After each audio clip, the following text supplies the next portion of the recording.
Hey everyone, welcome back to Ragtag Stacking. In today's video, I'm kind of going to do just like a little 2020 silver stacking year in review, just how my year has gone with the whole silver stacking and some gold stacking as well. I did pick up a fair bit of gold too. But this is actually my first year, I would say, of stacking. I was aware of buying precious metals. I believe it was 2016, my buddy was talking to me about it. And he was saying that, he was looking into getting into physical silver and gold. I followed his lead a little bit. I went on and did a little bit of research online, looking at some stuff.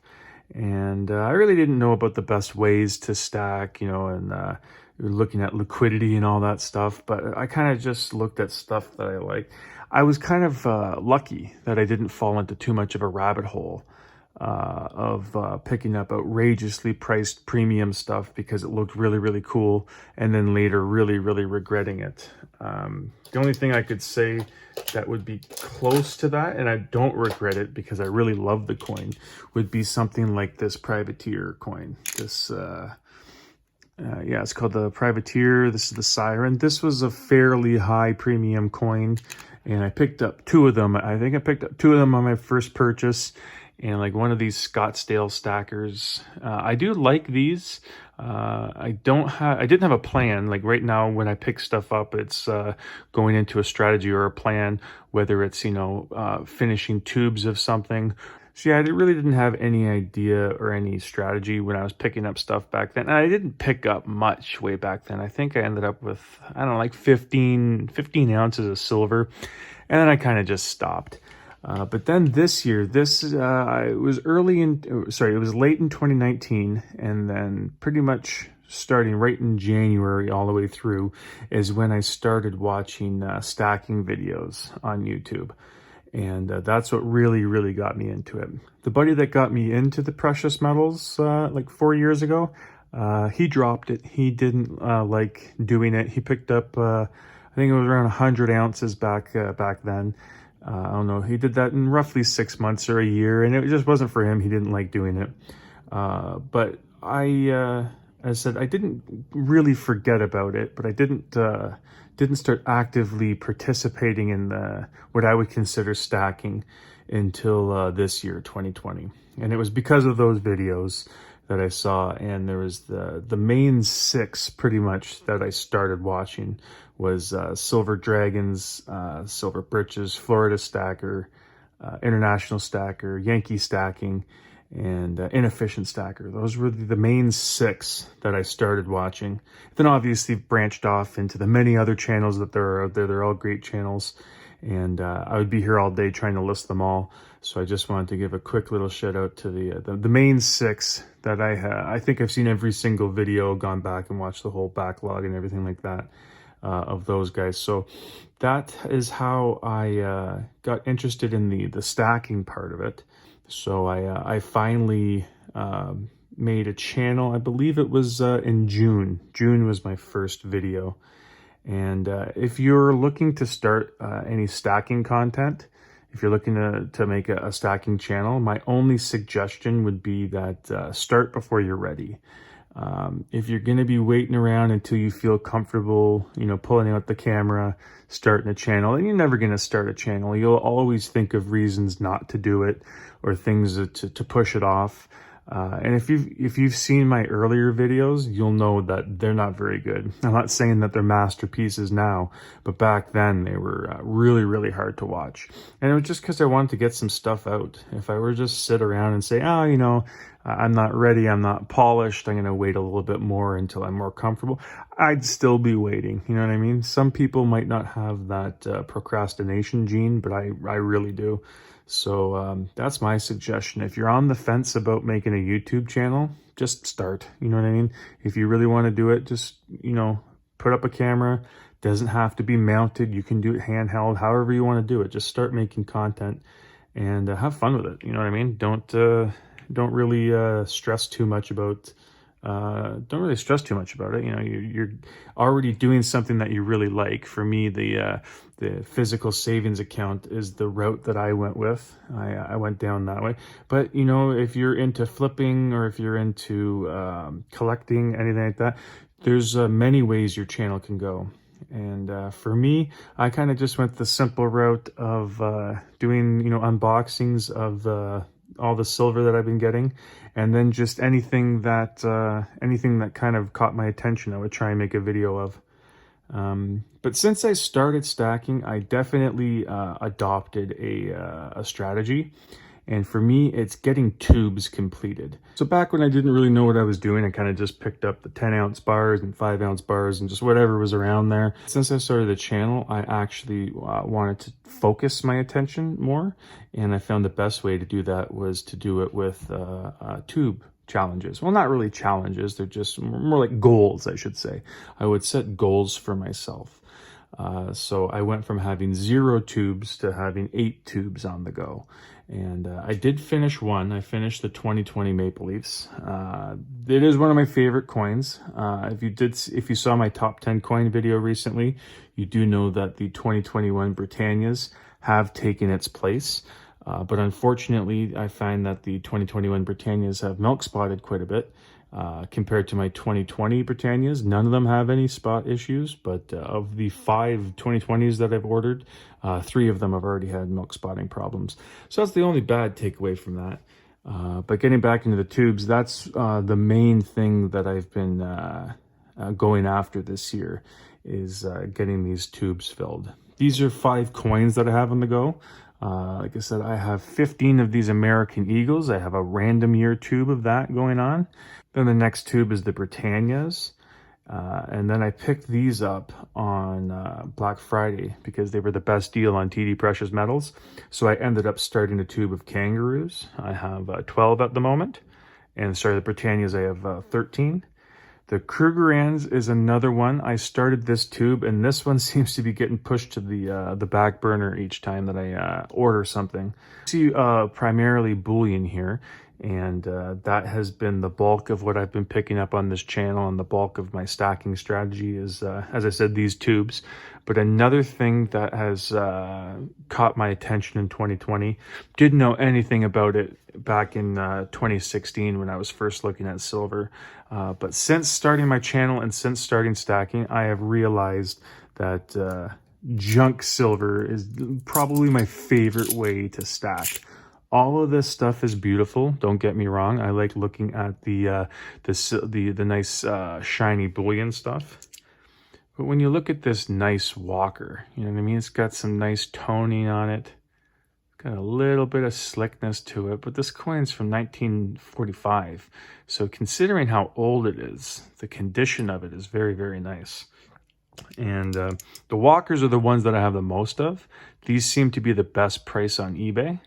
So every time I go on eBay, I always check to see how many of these are available, what price they're at, you know, if I can get them for a good deal.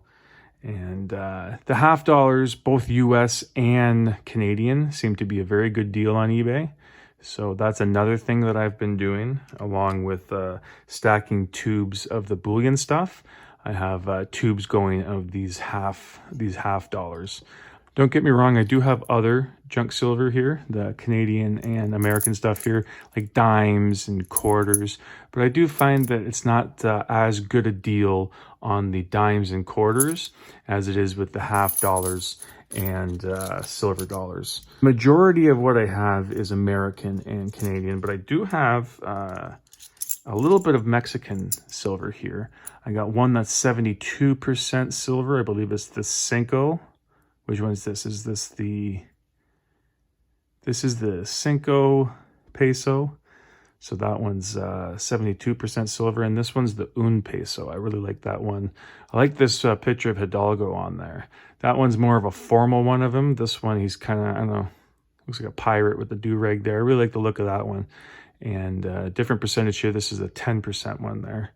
But I do like the Mexican stuff. And of course, living up in Canada, these have been the best deal on eBay. as of late. These Canadian silver dollars, I really, really like picking these up. I do like this design, the Voyager. That's how most of them come, but they do have different designs for certain years that only came out for that 1 year.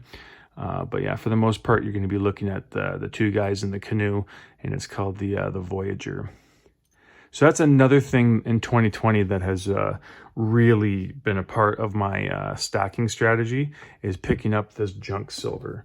So yeah, that was a huge thing that I discovered in 2020, was the benefit of picking up junk silver. Sorry, that was way too far away from the camera. I love picking this stuff up. And like I said, I do have my preferred sizes, and I do have my preferred coins in those sizes. The Walkers I like the most out of the half dollars, but you know, I wouldn't kick the Franklins out of bed either. The thing that I like about the Franklins the most is the bell side. That's the side of the coin that I really, really like. But yeah, definitely junk silver came onto my radar huge in 2020, and it's going to continue into 2021 as I move my stacking strategy forward. But yeah, as far as this year being the year to get into silver stacking, might not be the best, might not have been the best time with everything that was going on in the world. I remember that huge dip in March. It went all the way down to, I think it was like $11 an ounce. But that ushered in the year of crazy, crazy premiums. So that's another thing that 2020 is going to be known for. I can't talk about it in a year in review without touching on the premium problem. In March, when that big dip happened, it was very, very hard to get your hands on silver. And if you were, you're going to be paying a premium, you know, out the nose to pick some stuff up. So it was, even though it was lower and people were trying to take advantage of it, there really wasn't many deals to be had. It was very, very tough to even find silver. And when you did, you're going to be paying through the nose. So it was kind of a tumultuous year to stack heavily or start your stacking journey. But I don't mind. There's always got to be a starting place for it. And it just so happened that I kind of jumped in at the craziest time. As I said, all those channels that, all the established channels, I was watching their videos talking about it's the craziest movement they've seen, craziest premiums they've seen. A lot of people saying they were taking breaks from silver while I was starting up my stacking journey. I know a lot of the veterans were saying, I'm, taking a step back and waiting until, riding this out until everything stabilizes. Well, I had just decided to start stacking and start my channel right in the middle of it. So I couldn't just have one order unboxed and just say, oh, I'm going to take a break from this. You know what I mean? Nothing would have happened if I did it that way. So I understand the bigger channels that have been stacking for a while, they had to take a little bit of a break, at least with how they usually stack. I know the people that specifically just go after the American Silver Eagles, they were taking a break and focusing more on generic stuff. So that's another thing that 2020 kind of ushered in, is people looking to stray a little bit from their stacking strategy just to kind of keep adding ounces to the stack. I'm not saying it's stubborn or anything like that, but people do love their American Silver Eagles, or people do love their Maple Leafs, and that's really all they want to stack. But they also don't want to wait 3, 4, 5 months for prices to stabilize. So yeah, for people that wanted to continue stacking and put away weight, they kind of had to bite the bullet on their exclusive stacking style and kind of branch out a little bit and pick up some generics until things kind of stabilized. So yeah, that's as far as I go. This has been my first year. I don't really have another year to compare it to as far as focusing on stacking, but I'm sure that people have been doing this for a long time will have the opinion that this is probably the craziest year that they've experienced when it comes to stacking. I know that back in 2008, they kind of had the recession happening, and there was that dip where it went down and then it went up to its all-time high. That would have been cool to go through, but there wasn't a worldwide pandemic going on and stuff like that. It was just the recession, so there weren't other compounding factors to make this a very weird year. So yeah, it might sound selfish, but 2020 was actually a pretty good year for me. I know that it hasn't been great for everybody, but I love the fact that I finally got on track with my silver stacking. I always looked at the couple of pieces that I had and thinking, I got to get into it here and there. Back a couple of years, 2017, 2018, you'll go and I would get that shoe box that I had. It didn't even have a monster box or a safe.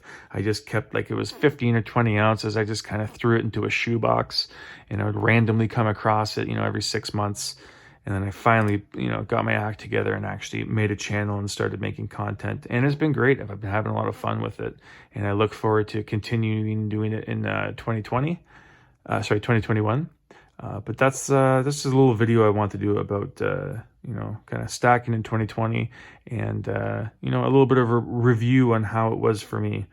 I'd love to hear about what your stacking has been like in 2020. If you leave a comment down below, I'd love to hear if you've been enjoying it, if you've been kind of riding the wave and picking up stuff even though the prices have been high, or if you've been hunkering down and just saving up your money to kind of go hog wild when it gets to a certain point that you're waiting for.